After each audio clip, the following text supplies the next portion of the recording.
citer des compléments de mes amis de la coalition, et notamment la question sur, voilà, est-ce que continuité rime avec réforme?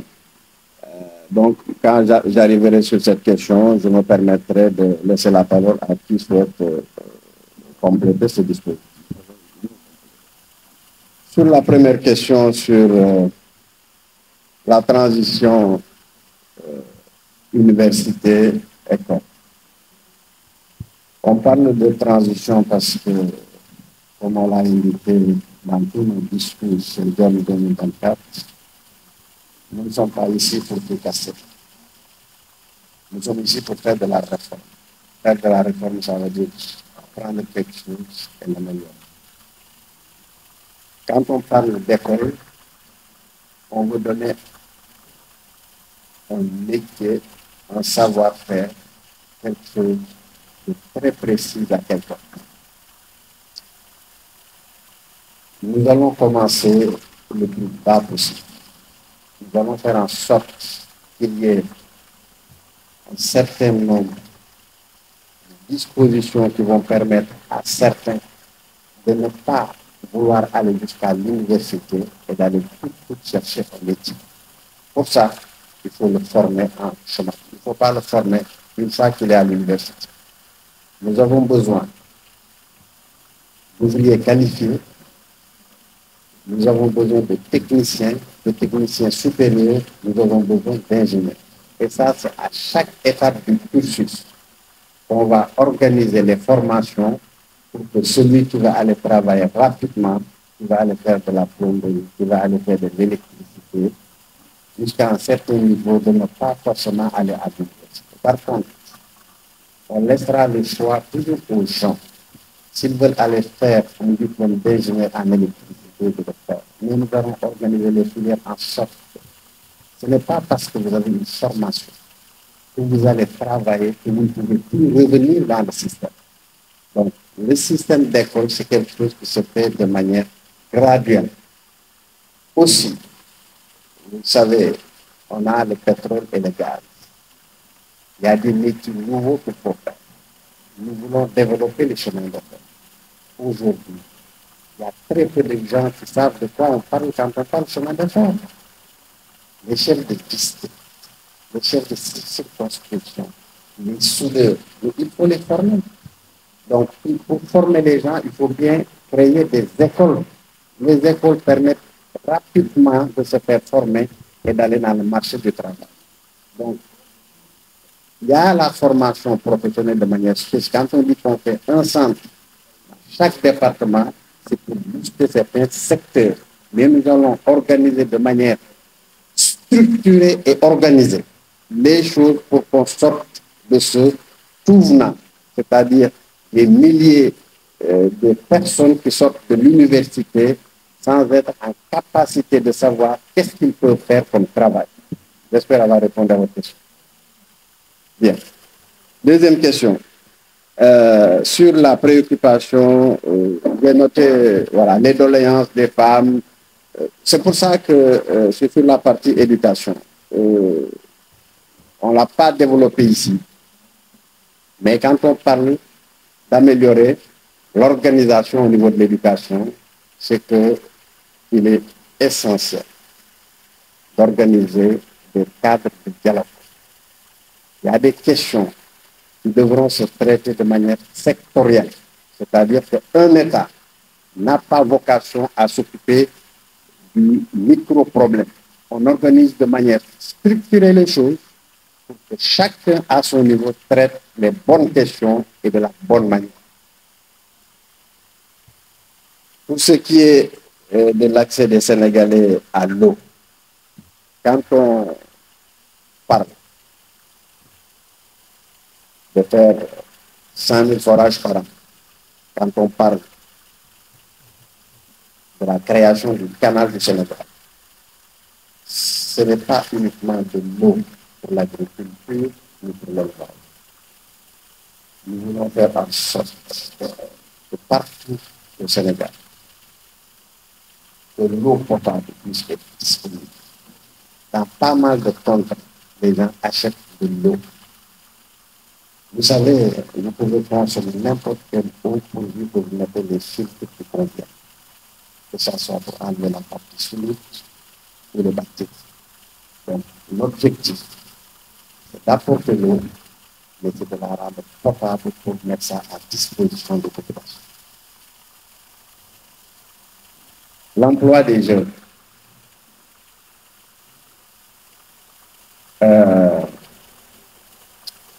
Quand on dit qu'on va former 10 000 jeunes par département, par région, j'ai fait le calcul que je vous ai fait tout à l'heure, c'est 500 000 emplois. J'ai parlé des 15 000 emplois au niveau du secteur touristique, et il y en a peu. Donc, l'emploi des jeunes, nous allons faire ça en regardant ce qu'il convient de corriger sur les politiques publiques. Quand le président Georges dit, je fais la différence entre le formel sénégalais et le formel économique, ça veut dire quoi? Ça veut dire qu'aujourd'hui, nous devons faire en sorte que le secteur privé sénégalais puisse se développer pour créer de l'emploi. L'État n'a pas vocation à créer de l'emploi, mais à créer les conditions pour que le secteur privé puisse créer des emplois qui conviennent. Par contre, il y a des actions ponctuelles qui peuvent être faites. Mais l'emploi, c'est le secteur privé qui doit créer ça. Et l'État a créé les conditions pour que ça puisse se faire. Cinquième question, sur la question sécuritaire. Je crois que vous avez entendu le président Mohamed bin Abdallah dire que pour ce qui est de la sécurité, il va augmenter l'investissement et renforcer les équipements. Ça veut dire quoi? Ça veut dire qu'aujourd'hui,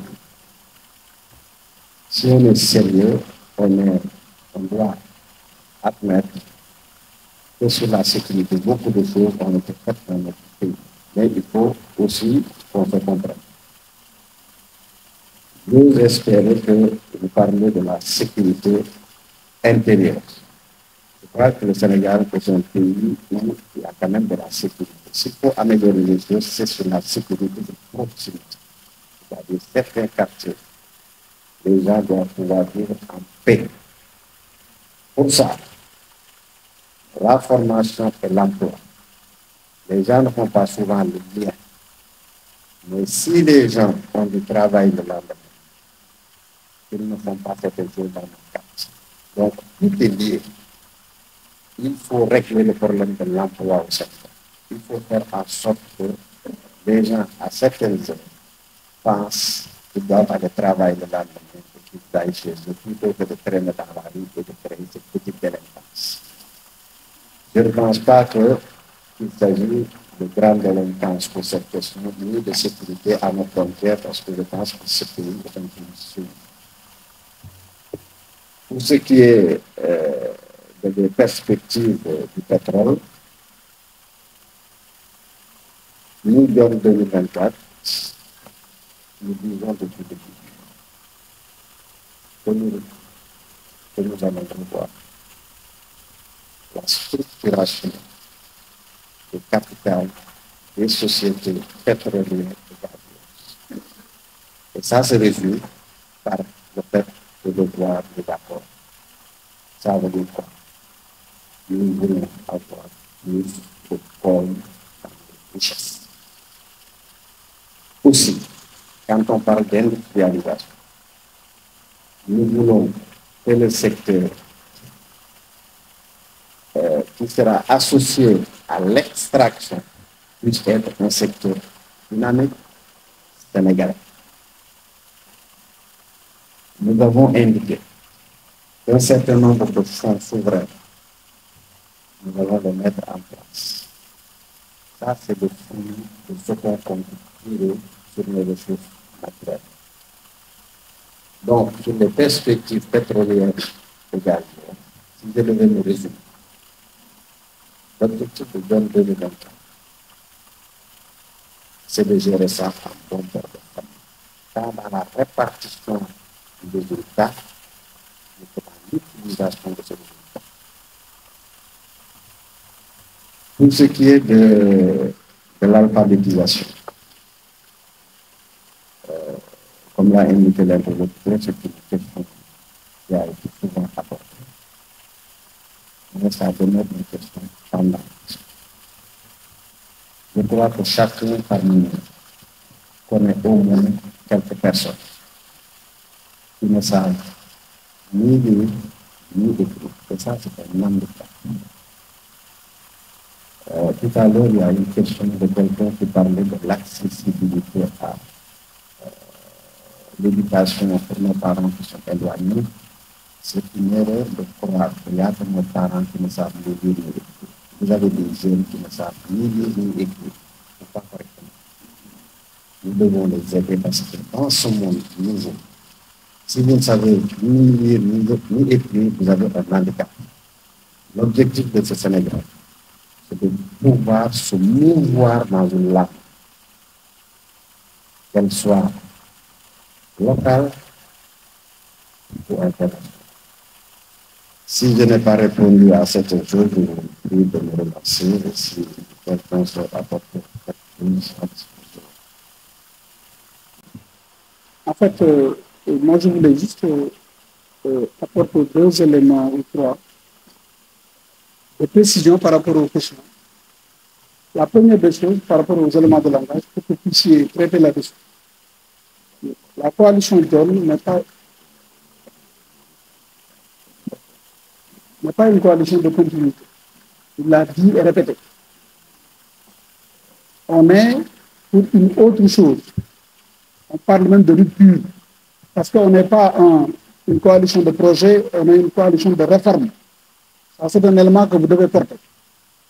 Deuxièmement, quand on parle de transition école-université, c'est parce qu'on veut récupérer des jeunes qui quittent le collège sans accéder au lycée pour avoir des écoles de formation à des métiers.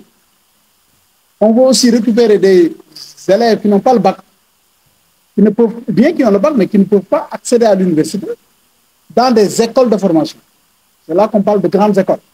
Parce que dans la coalition John, sa vision, c'est d'avoir des métiers.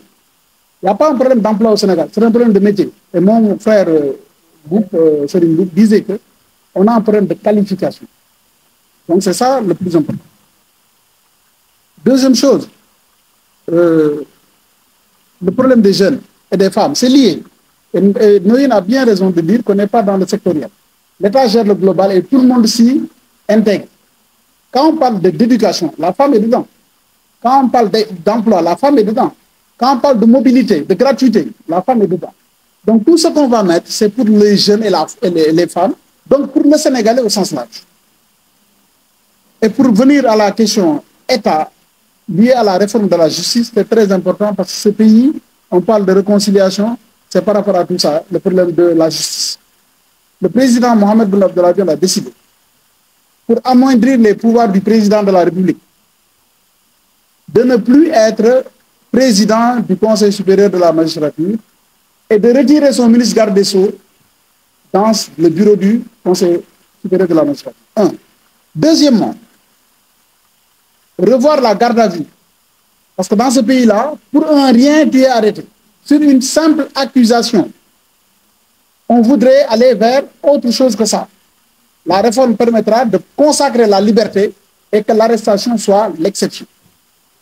Deuxièmement, dépeupler les lieux d'incarcération et de détention et de détention.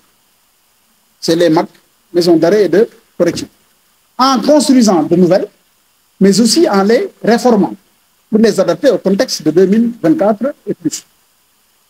Troisièmement, poser des sanctions supplétives, c'est-à-dire l'arrestation et l'emprisonnement peuvent être changés par des travaux d'utilité publique, surtout pour des larcins, ainsi de suite.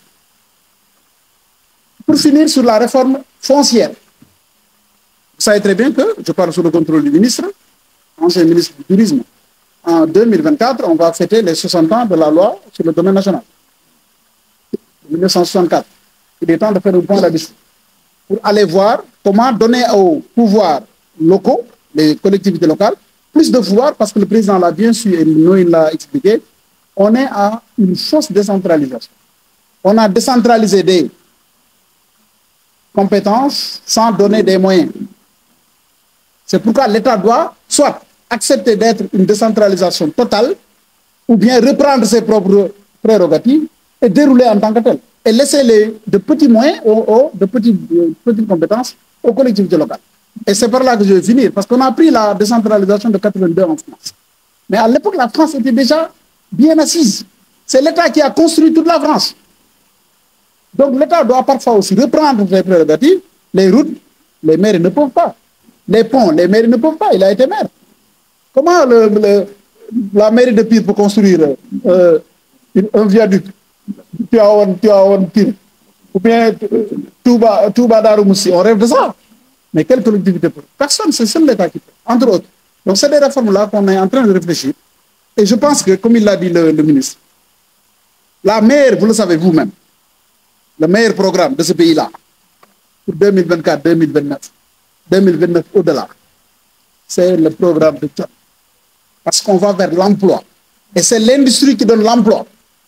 Et le spécialiste industrie des candidats là, c'est lui, directeur de l'industrie au Sénégal, représentant pays du Sénégal à Alger, à l'ONUDI, et représentant de l'Afrique, ONUDI à Vienne. Qui a ce profil? Personne. 5 ans Premier ministre qui connaît tous les rouages de l'État, toutes les problématiques. Qui a ce profil? Personne.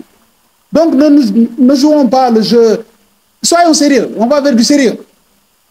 Et il faut donner ce pays à des gens sérieux, à des gens sachants, à des gens honnêtes. Tous ceux qui sont là, qui l'entourent, sont des gens honnêtes, sont des gens compétents. Nous savons que nous sommes bëgg liggéey gëm Sénégal nekk de vrais patriotes nag kenn gënuñoo patriote loolu ngeen xam ko loolu laa amoon ci li may wax merci.